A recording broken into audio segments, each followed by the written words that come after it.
Bienvenue dans ce nouvel épisode numéro 12 de Joli Papa. Alors un épisode un petit peu particulier, puisque cet épisode va s'adresser aux mamans qui sont en couple ou se mettent en couple avec un joli papa. C'est un petit guide de compréhension, c'est un petit manuel d'instruction pour vraiment t'aider, si tu es maman, voilà, à mieux comprendre le joli papa avec qui tu es, avec qui tu vis ou avec qui tu es en train de te remettre en couple ou avec qui tu hésites, de construire une histoire sérieuse. Et à la fois cet épisode s'adresse, aussi aux hommes, aux jolis papas, en mettant le doigt en fait sur des thématiques, sur des sujets, sur lesquels on n'est pas à l'abri de s'améliorer. Hem, Dans le sens où voilà, Joli Papa, c'est le podcast pour aider les beaux-pères à développer, cette paternité, cette jolie paternité, cette masculinité consciente. Ça fait partie de nous et on a plein de choses à apprendre et quand on met de la conscience sur quelque chose, on grandit. Vraiment, on grandit en mettant de la conscience. Les sportifs voient ça, hein, quand ils mettent de la conscience, par exemple, sur des gestes ou des mauvais gestes qu'ils font, ils peuvent s'améliorer dessus et ils grandissent et ils deviennent de meilleurs champions et c'est la même chose, en fait, pour nous, les jolis papas. En mettant de la conscience sur certains sujets on va pouvoir commencer à se questionner dessus. On va pouvoir, commencer à s'améliorer et le but de tout ça, c'est encore pas de devenir des super papas. On n'est pas dans cette injection de développement personnel qu'il faudrait être, une meilleure version de soi-même. En fait, la version qu'on a actuellement, elle est déjà très bien. C'est juste que, on va mettre plus de fluidité, on va mettre plus de joie, on va créer plus de souveraineté, plus de liberté et donc si ça te parle, écoute, cet épisode devrait t'intéresser. Alors, juste avant de nous lancer dans le vif du sujet, donc un message, un petit manuel, un guide d'emploi, à l'intention des mamans. Je voudrais te partager, j'ai un ami, Joli Papa, que j'ai interviewé d'ailleurs sur cette chaîne, Michel, qui m'a envoyé un article, de la RTS, donc c'est un média suisse et qui parlait en fait des, papas du monde animal et donc c'est une petite anecdote que j'ai envie de te partager parce qu'elle est assez rigolote. Donc l'article explique en fait que dans le monde animal, voilà, il y a des papas qui sont pas du tout là, et puis il y a, des mâles qui prennent vraiment, à cœur un soin parental. Et l'exemple en fait, c'était, l'exemple du manchot empereur, qui est un animal, assez, particulier, dans cette figure de père parce que donc la femelle ne pond, qu'un seul œuf par année, hein, donc je te dis pas comme c'est précieux. Je veux dire, il y a d'autres animaux dans lesquels il y a des portées avec, plein de petits, bébés, animaux et puis il y en a quelques-uns qui survivent pas, mais il y en a toujours qui survivent. Là, c'est quand même, voilà, une ressource rare. La femelle ne pond qu'un seul œuf par année et donc la ponte, c'est, genre en Antarctique, hein, avec des conditions, inhospitalières, au possible, et ça lui coûte, beaucoup, d'énergie et donc en fait, la seule solution pour pouvoir survivre à ça, à toute l'énergie que peu lui demande donc de porter, le bébé, manchot empereur et de pouvoir mettre au monde l'œuf, la seule solution c'est que le mâle, l'aide là-dedans et en fait, la première chose que la femelle fait après avoir pondu, son œuf, c'est qu'elle le transmet, elle le place sur les pattes, du mâle. Et donc elle lui remet vraiment, son précieux œuf et une fois que c'est fait, elle s'en va. Chut. Elle part en mer. Pourquoi? Parce qu'en fait, ça lui a coûté tellement d'énergie à devoir surmonter le froid, à devoir, protéger et faire grandir dans son ventre cet œuf et puis le mettre au monde que, une question de survie, c'est qu'il faut qu'elle aille s'alimenter et donc elle va pouvoir partir jusqu'à 2 mois en mer pour aller, chasser, des poissons pour se nourrir et donc le mâle se retrouve, seul avec la lourde tâche du coup de couver cet œuf et le but du jeu, c'est qu'il fasse pas tomber l'œuf parce que l'œuf va être en équilibre en fait sur ses pattes, hem il faut pas qu'il rentre en contact avec le sol gelé parce que, ça serait trop froid et l'œuf ne pourrait pas survivre. Donc c'est un petit peu le jeu d'équilibriste. Donc pendant 2 mois, le mâle, va jeûner, c'est-à-dire qu'il va rien manger, il va rester immobile, surtout pas bouger, protéger l'œuf sous un repli de peau pour le protéger du froid et qu'il soit surtout pas en contact avec la neige. sans le casser et tout ça pour favoriser, voilà, sa résistance aux conditions difficiles du pôle sud et la maman est pas forcément toujours revenue quand, le papa, manchot empereur, a terminé de couver, enfin, c'est-à-dire quand l'œuf, en fait, éclot et donc si, la maman n'est pas revenue et ben, le mâle va sécréter, en fait, une ressource nutritive qu'il va pouvoir, donner au nouveau-né pour l'alimenter et puis si par contre, la maman manchot, est revenue et bien, le papa va lui redonner, l'œuf et va retourner manger puisque lui, il a jeûné, du coup, pendant 2 mois. Alors bon, voilà, au-delà de l'anecdote animalière, c'est juste pour dire que, hem, il y a plein d'exemples, en fait, dans la nature. Donc on a plein d'exemples, de l'homme, pas paternel, qui s'occuperait pas des enfants, qui s'occuperait de pas ça et cetera. Alors qu'en fait, ça fait partie de nous, et on a des exemples dans la nature, d'animaux, là, comme le manchot empereur qui prend carrément, une grande part de responsabilité.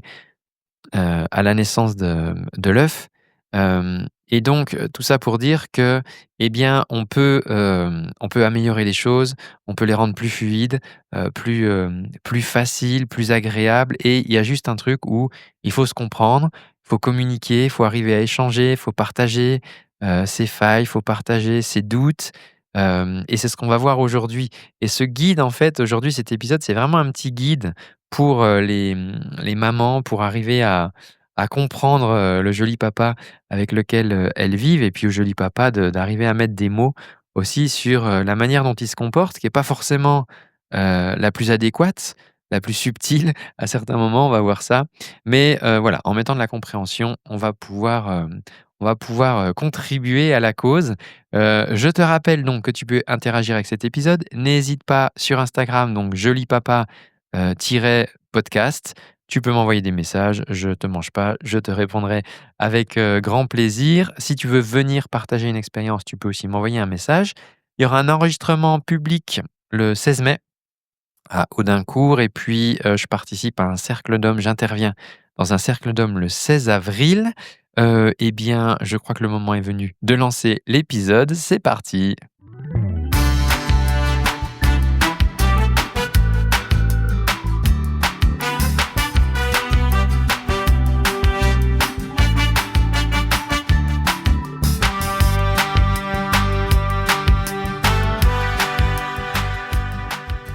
Alors l'idée, c'est vraiment de comprendre et de naviguer, dans les sensibilités, masculines pour vraiment, voilà, améliorer une communication.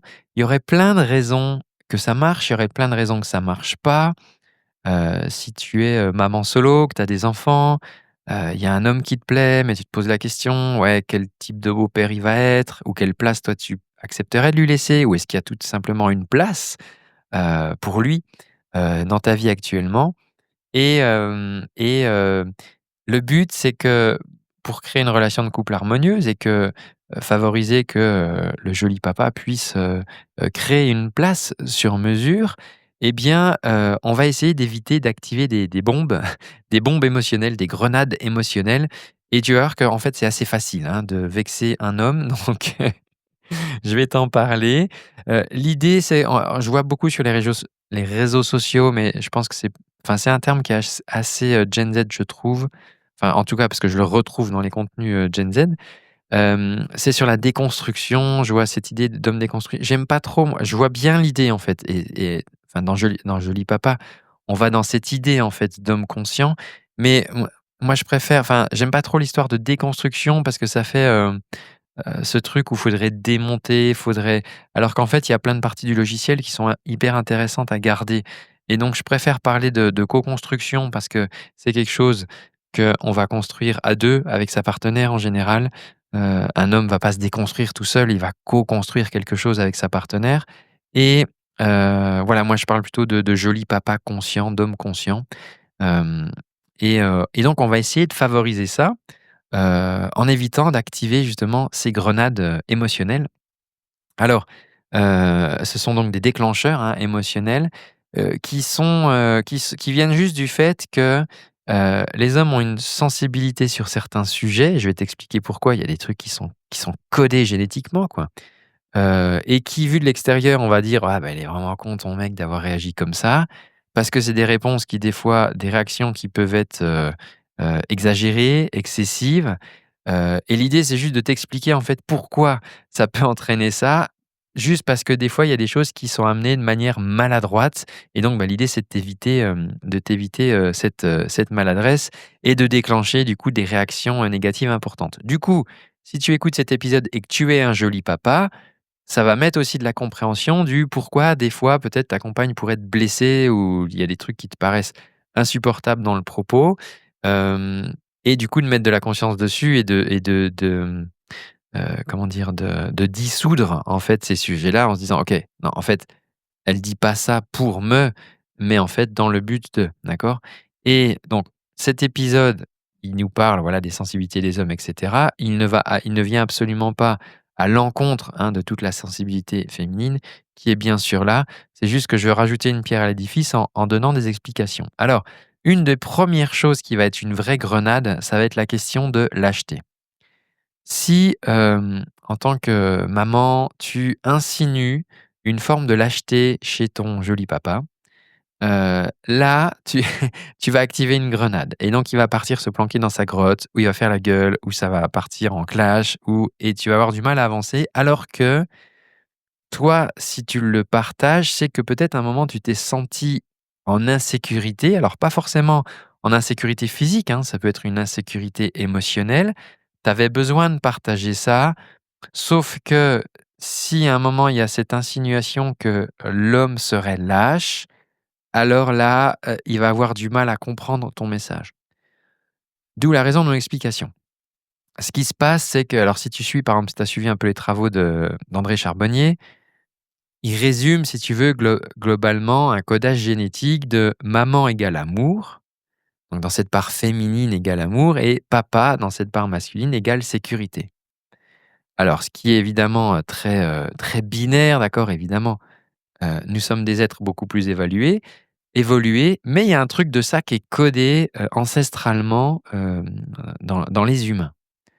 Et l'idée, c'est que si tu insinues une forme de lâcheté de la part de ton homme, vu que lui, c'est censé être codé depuis la nuit des temps, sécurité, donc sécurité, ça veut dire, tu es fort, tu es l'inverse de lâche. Ça veut dire, en fait, une remise en cause donc de sa capacité à assurer la sécurité.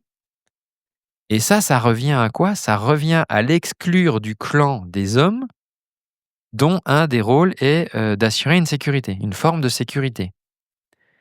Hem, Ce que je te dis, c'est symbolique. On est d'accord? Je te parle pas, c'est pas avec ses gros muscles, il va te mettre en sécurité. Enfin, ça pourrait, mais c'est symbolique, d'accord? C'est pas de ça dont je te parle. Hem, des hommes vont mettre la mise en sécurité sous, une forme financière, d'autres sous une forme de l'esprit, d'autres sous une forme de sécurité émotionnelle. Il y a plein de formes de sécurité, d'accord? De mise en sécurité de l'autre.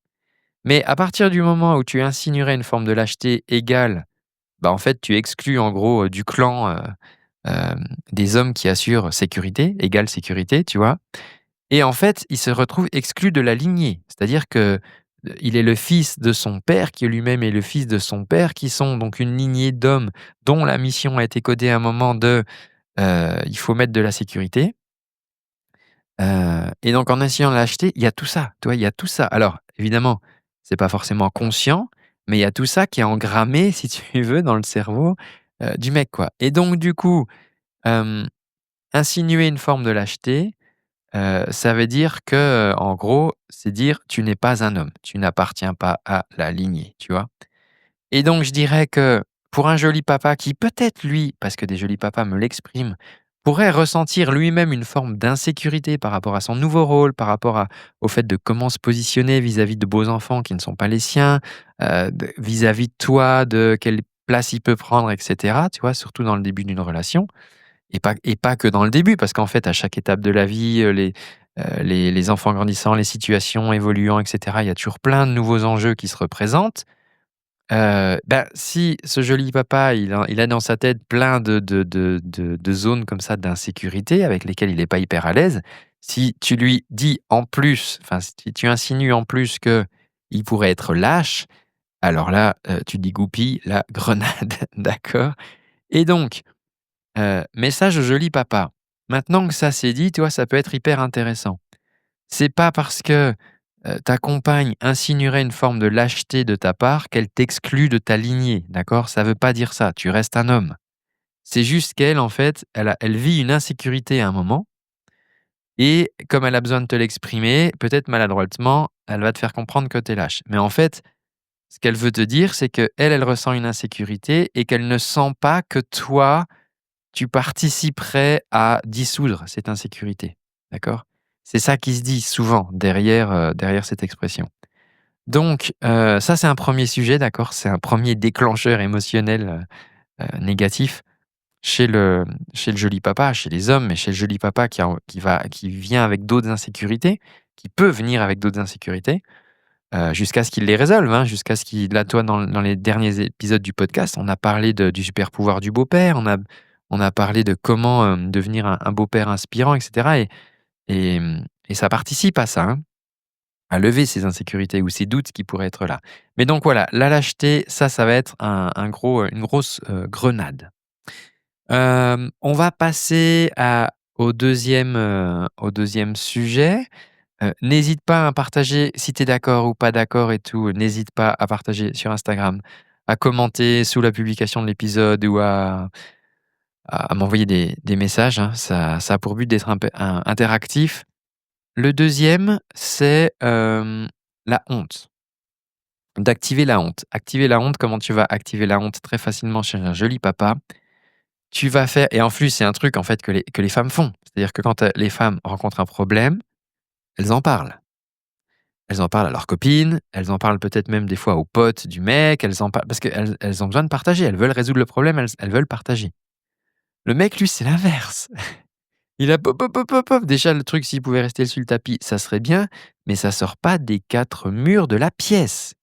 Tu vas pas aller afficher nos difficultés à l'extérieur et encore pire, vis-à-vis de mes potes. Tu te rends pas compte?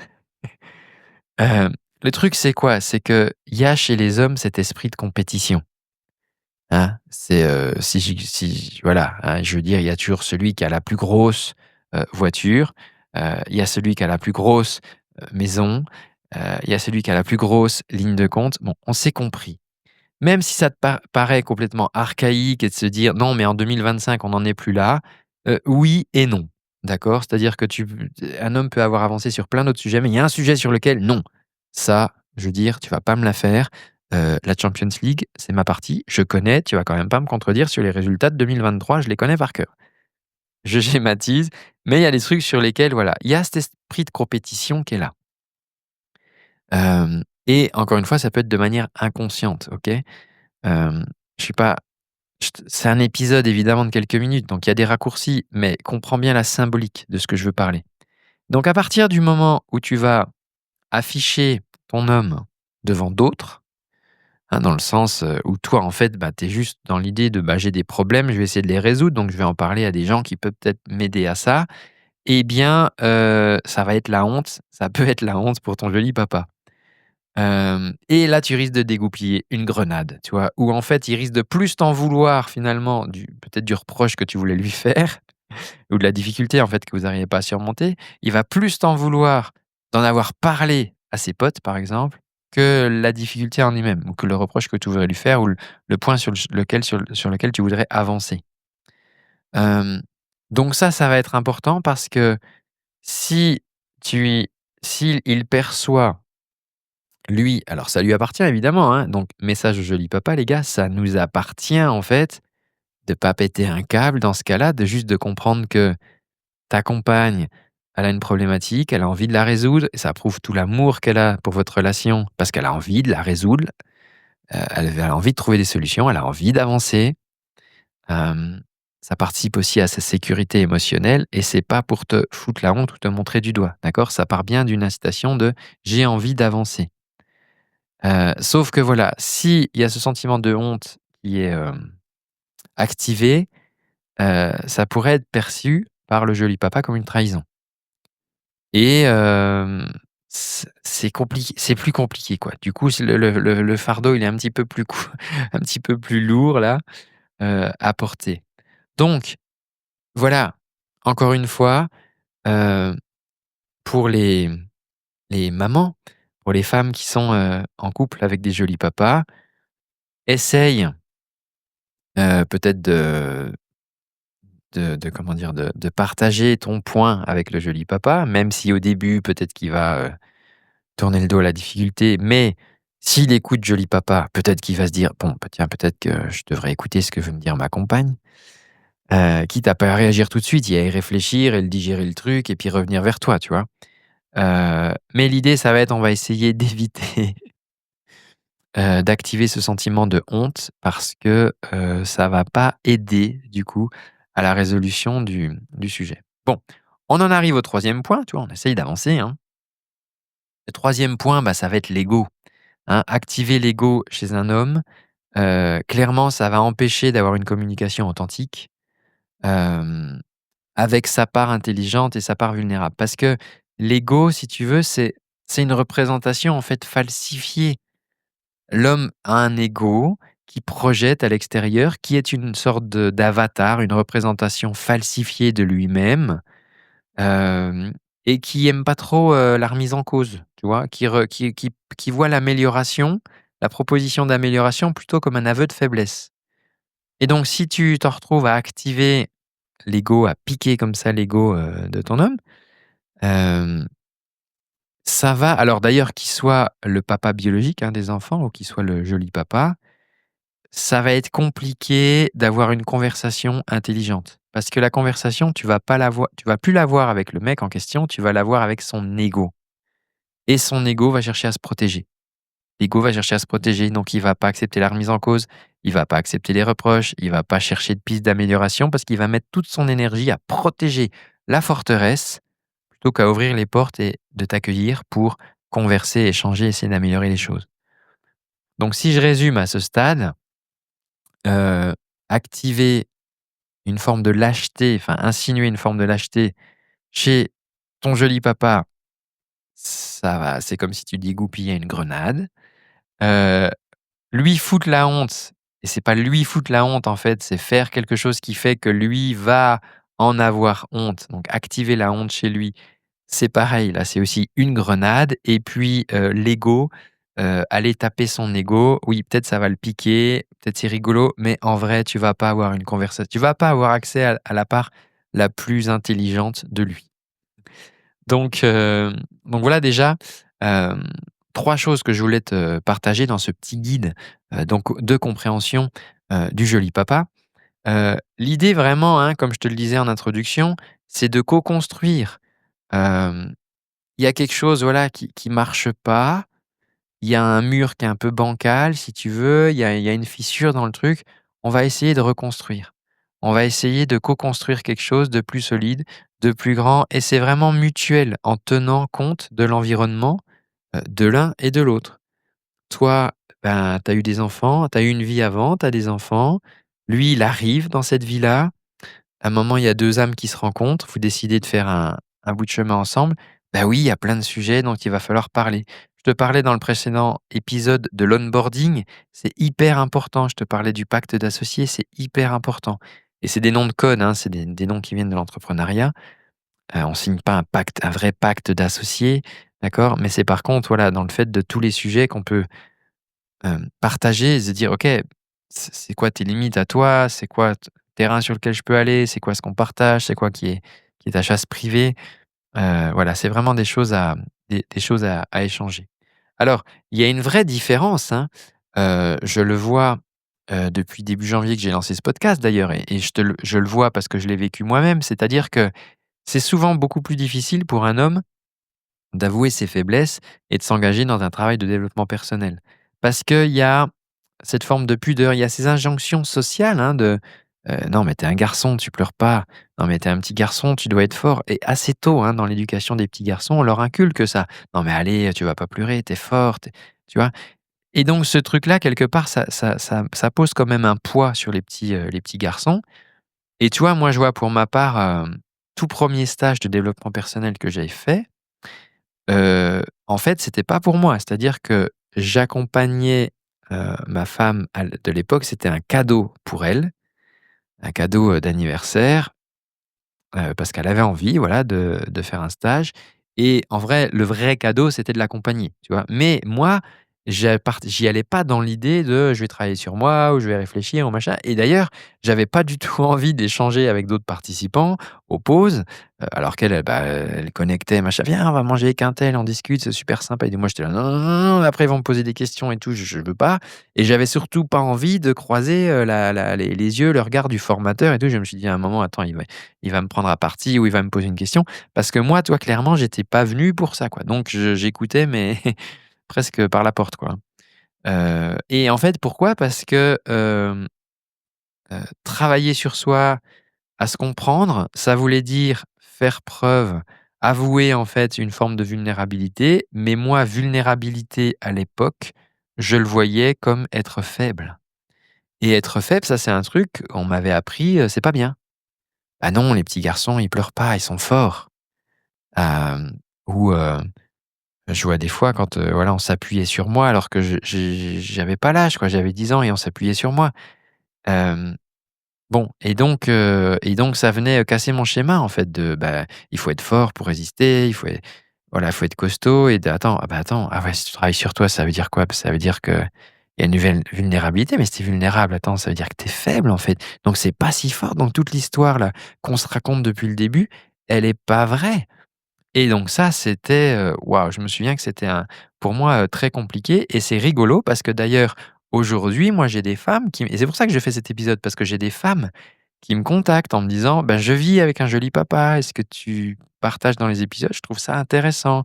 J'ai des femmes qui me disent: «Ah, j'ai écouté un de tes épisodes, j'ai trouvé ça vachement touchant, c'est hyper intéressant et tout» et elles parlent et blablabla, machin et elles m'expliquent et on partage et c'est trop bien versus des mecs, je croise des gars: «Ah au fait, j'ai vu ton podcast». Donc en fait, j'ai vu une publication de ton podcast. «Ouais d'accord, heu, OK, bon, c'est tout. Fin de la discussion». D'accord? C'est voilà, faut pas trop s'attendre à ce que, alors évidemment, il y a pas de il y a ça enfin, c'est pas une généralité, d'accord? Les choses changent. Je te partageais dans le dernier épisode, là, il y a un nouveau magazine là qui est en train de sortir qui s'appelle Men's Work, qui est lancé par Ferdinand. Tu pourras aller voir ça. Dans mes précédents, partages sur Instagram. Enfin, je veux dire, les lignes bougent, il y a plein de retraites pour hommes, il y a des cercles d'hommes, il y a les choses, elles bougent, c'est clair. Mais je veux dire, il y a quand même des voilà, c'est pas encore la norme. Je veux dire, il y a beaucoup de travail à faire pour faire avancer les lignes, pour faire bouger les lignes et donc moi, je te le partage comme je l'ai vécu moi, c'est que, bah, ouais, c'était compliqué. Alors qu'aujourd'hui, c'est bien différent. Enfin voilà, je me suis fait coacher des centaines de fois. Enfin, je suis moi-même coach, donc je suis formé, je suis supervisé, je vois bien toute la beauté, en fait, de travailler sur soi et d'avancer et cetera. Mais n'empêche que, bah, moi, j'étais un petit garçon à qui on avait dit: «Il faut pas pleurer, il faut être fort, faut être courageux» et donc voilà, c'était pas si évident. Je voudrais te partager d'ailleurs, la nuance, hein, entre vulnérabilité et faiblesse, mais justement, on va se faire une petite respiration musicale.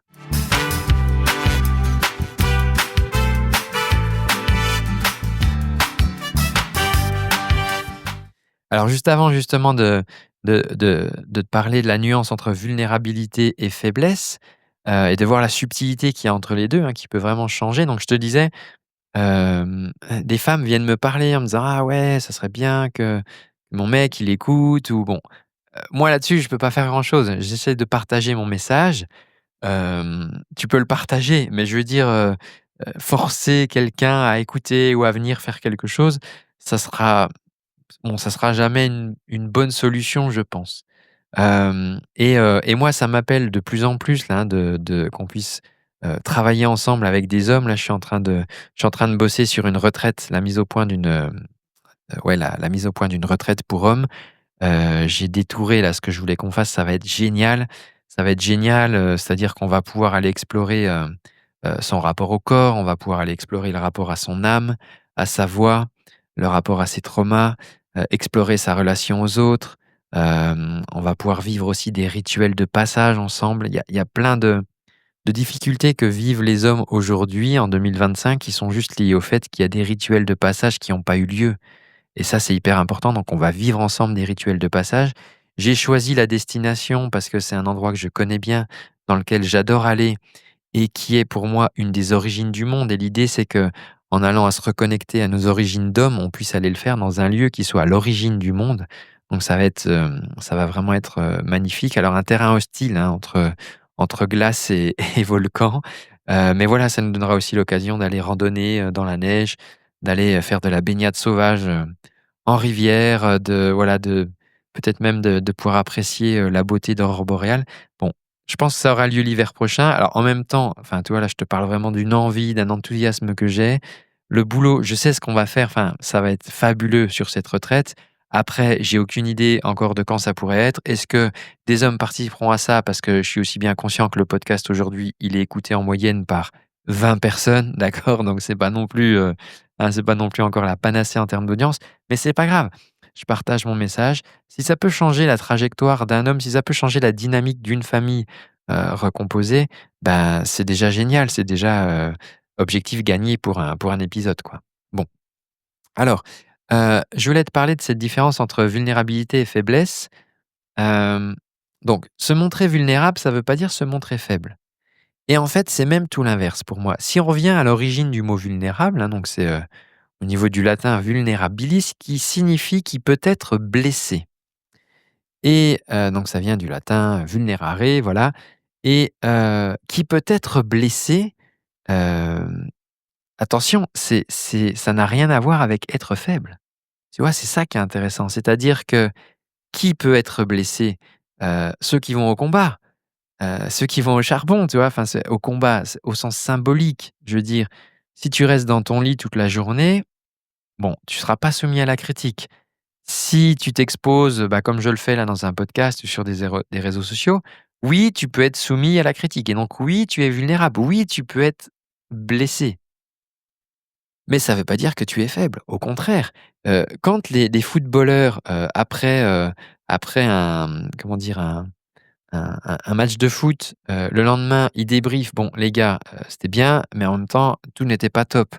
On se refait le match et toi et machin». En fait, ils sont dans l'amélioration. Ils identifient, les points faibles de la défense, que les attaquants, ils étaient machin, les trucs.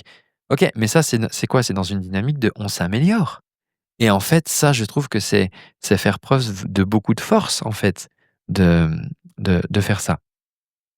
Et ce qui se passe, c'est que, beaucoup d'hommes, en fait, portent un et je le vois, c'est assez intéressant, hein, dans des coachings que j'ai pu faire, cette confiance, enfin, l'écart entre cette confiance affichée à l'extérieur et le manque de confiance intérieure qui peut y avoir, cette vulnérabilité, ces doutes qu'il peut y avoir à l'intérieur.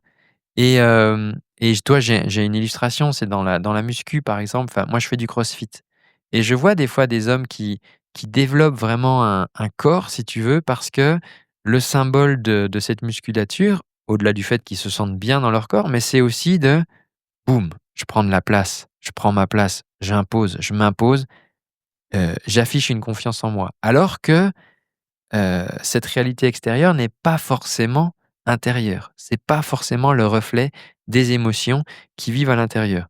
D'ailleurs, c'est assez rigolo parce que donc moi je fais du crossfit depuis, ça doit faire au moins 7 ans, et en général quand je dis ça à des amis, ça fait une double, je suscite en fait une double curiosité. C'est la première curiosité, les gens se disent: «Quoi? Du crossfit? Mais c'est hyper dur, c'est, heu, c'est hors norme, c'est pas humain et cetera. Mais tu es fou, pourquoi tu fais ça?» Donc en général, ça c'est la première surprise et après la deuxième surprise, c'est quand ils me toisent, qu'ils me regardent, puis qu'ils voient mon corps qui est pas, je suis pas voilà, j'ai pas des muscles énormes et tout. Ils disent: «Ah bon, mais tu fais du crossfit? Mais alors du coup, pourquoi tu es pas hyper musclé?» En gros et moi en fait, je fais du crossfit pour être fonctionnel. Parce que c'est voilà, c'est une des bases du crossfit. Je fais pas du crossfit pour faire de la compète, pour avoir des énormes muscles et cetera.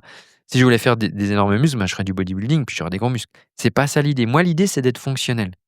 Mais je vois bien, du coup, certains hommes qui font ce type de sport pour avoir un corps assez, balèze, et pour certains en compensation, en fait, d'une forme de vulnérabilité intérieure qui est difficile à admettre.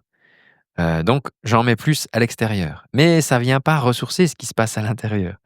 Et c'est aussi ça l'idée, hein, de Joli Papa et voilà, si on arrive à se voir lors d'une retraite, ça va être de travailler en fait ce qu'il y a à l'intérieur. Parce que ça va être encore plus beau quand le jardin intérieur est bien fleuri. Alors, hem, pour terminer, cet épisode donc, en synthèse, l'idée c'est quoi? C'est que voilà, si tu es une femme, tu t'es mise en couple ou tu vis une belle histoire avec un joli papa, prudence, tu as compris, il y a certaines grenades qu'on ne veut pas dégoupiller, donc comme le sujet de la lâcheté, insinuer une forme de lâcheté chez ton homme ou, lui faire ressentir de la honte, ou activer l'ego, ça va être, mal embranché. Maintenant, joli papa, si tu écoutes cet épisode, si ta compagne active chez toi une forme d'insinuation de lâcheté, elle le dit pas pour elle c'est pas ça veut pas dire: «Je ne crois pas en toi, je t'exclus de ta lignée d'hommes». C'est pas ça, d'accord? En général, elle veut juste exprimer une insécurité, elle, qu'elle vit et sur laquelle elle aurait besoin peut-être de ta participation. Pareil pour la honte, si à un moment tu sens cette honte de dire: «Ah mais j'y crois pas, elle en a parlé à un tel et un tel». Pourquoi? Parce qu'elle est active, elle est proactive dans la recherche de solutions et c'est plutôt bon signe, c'est plutôt sain dans une relation plutôt que si elle en parle à personne puis qu'en fait, la relation est en train de mourir, quoi. Hem Maintenant, par rapport à l'ego, si tu es un joli papa, oui, l'ego, c'est quelque chose qui peut te servir dans la vie. Évidemment, quelqu'un qui aurait zéro ego, ça serait très problématique pour se positionner. Mais peut-être que quand tu es dans la relation avec ta partenaire, cet ego, il a peut-être besoin d'être un petit peu mis de côté pour pouvoir parler en vulnérabilité, pour pouvoir partager en vulnérabilité. Heu, donc pour les mamans, on va privilégier une approche douce, d'accord, et compréhensive parce que ce changement qu'on essaye de créer avec Joli Papa, le changement, il a aussi besoin, si tu veux, de lâcher du lest. Dans le sens que quand il y a un nœud, quand tu veux défaire un nœud, si tu tires sur les 2 extrémités de la corde, qu'est-ce que ça va faire? Ça va juste resserrer le nœud et si tu te dis: «Ah mais ce nœud, il se défait pas, je vais tirer plus fort», et ben, ça va serrer le nœud encore plus fort et ça sera plus difficile, d'accord, et c'est ça qui va créer de la friction dans le changement et dans l'idée de croître comme un joli papa conscient, ben, on va avoir besoin plutôt au lieu de tirer sur les bouts de la ficelle, de relâcher, de créer du lest, de créer de l'espace pour ces prises de conscience. Hem, donc voilà, l'idée de cet épisode, c'est de comprendre un petit peu les réactions, masculines parce que il y en a où enfin, c'est codé, je veux dire, c'est des trucs, c'est quand même bien ancré et je te dis depuis les petits garçons, en fait, à qui la société a enseigné ça, à qui des profs de sport ont enseigné ça, à qui des parents ont enseigné ça, on m'a enseigné ça, enfin, donc il y a des choses, si tu veux, c'est pas, une mauvaise volonté ou c'est pas un truc que toi masculiniste de dire: «Ouais, de toute façon, les mecs peuvent pas changer». C'est pas ça que je dis. Hem, c'est juste de dire qu'il y a des trucs qui sont des fois au-delà de nous, d'accord? Au-delà de notre conscience et que justement de parler de ces sujets-là, de mettre de la conscience dessus, de les ménager aussi pour favoriser le changement et ben, ça va aider. Ça va aider les hommes, à s'ouvrir à la vulnérabilité, au partage, à l'échange parce que montrer de la vulnérabilité, eh bah, c'est faire preuve de force, c'est faire preuve de grandeur, mais pour ça, ben, il faut aussi de la patience et puis du soutien. Voilà, j'espère que cet épisode alors un petit peu particulier parce que, voilà, du coup, là, je m'adresse aussi, ben, aux mamans qui partagent leur vie ou qui partagent leur histoire avec un joli papa, donc j'espère que cet épisode, eh bien, contribuera à faire avancer les choses. N'hésite pas à laisser des petites étoiles si tu écoutes ça sur une plateforme, bah, du coup, ça amènera peut-être, voilà, plus d'écoute, ça permettra de diffuser ce message. Il y a pas beaucoup, hein, de contenu, j'ai regardé, il y a vraiment pas beaucoup de contenu sur ce sujet-là et c'est tous les gens qui sont en contact avec des épisodes ou des extraits me disent: «Ah mais c'est intéressant, on devrait en parler». Tout d'un coup, ça me fait me poser plein de questions.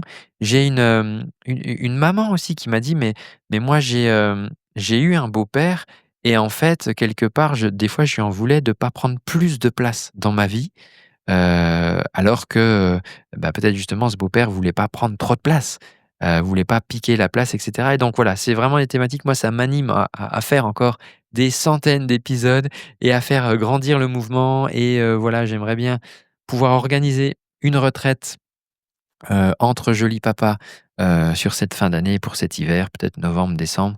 Faudra qu'on voit ça, le temps d'organiser. En tout cas, voilà, j'ai plein de choses en préparation. Je te souhaite une excellente journée. Je t'envoie toute ma force d'homme, de joli papa, que tu sois une maman avec un joli papa ou un joli papa. Je sais qu'on va arriver à construire des belles histoires, de coparentalité en famille recomposée. On va trouver le chemin. Bye bye.